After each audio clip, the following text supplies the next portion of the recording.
হে আল্লাহ, তোমার রহমতের বৃষ্টির ছায়াতলে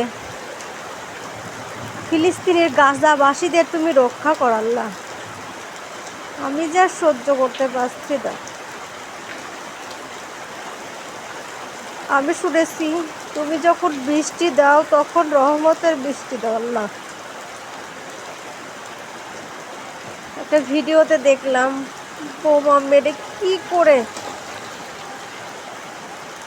মেরে ফেলতেছে আল্লাহ।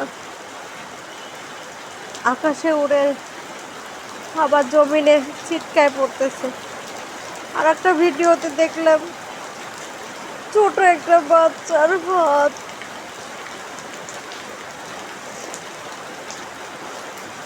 পুরা কিছু মাংস চামড়া নিয়ে একজন তোমার দরবারে বিচার দিচ্ছে আল্লাহ। যদি আমার সন্তান হতো তাহলে কি আমার চোখে ঘুম আসতো? আমি কি সহ্য করতে পারতাম না। আমিও আমার দুটা সন্তান তুমি দিছো আল্লাহ।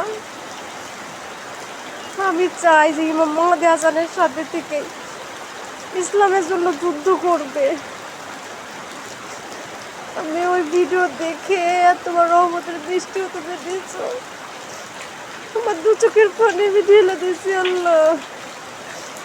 আমার এই ভিডিওটা যে দেখবে দ্রুত শেয়ার করে দিয়ে আল্লাহ রহমতের বৃষ্টি এখন দিবে। কেউ চাইতে কমতি করবে না আল্লাহ। আল্লাহ মসজিদকে তুমি রক্ষা করো, তার সাথে সাথে গাজা ফিলিস্তিনি বাসীদের তুমি রক্ষা করো আল্লাহ। আবার বেল পাখির মতো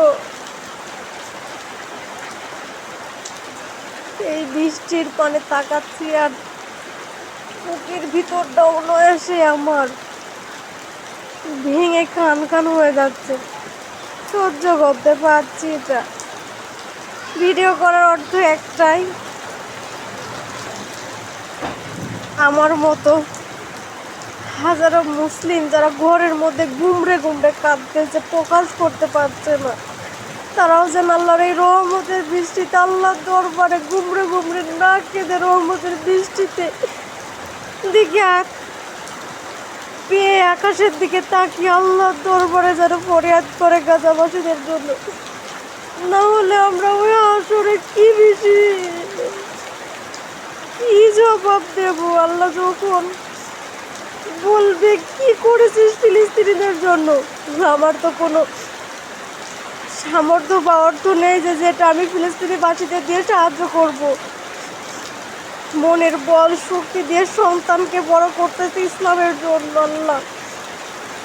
এই ভিডিওটা আপনারা দ্রুত হাজার মানুষের কাছে পৌঁছে দিবেন, যেন সবাই, আমরা মুসলিম অমুসলিম যে যাই হোক, সবাই তো দেখতেছি এটা কি গণহত্যা বলে, এটা কি হত্যা বলে, কিছুই বলা যাচ্ছে না।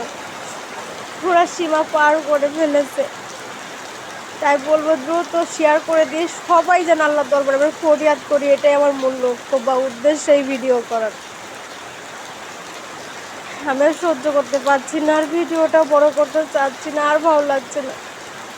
আল্লাহ তোমার রহমতের বৃষ্টিতে প্রাণটা কিন্তু শীতল হয়ে আসতেছে, কিন্তু মনের মধ্যে অশান্তি আরো বেড়ে চলতেছে যে আল্লাহ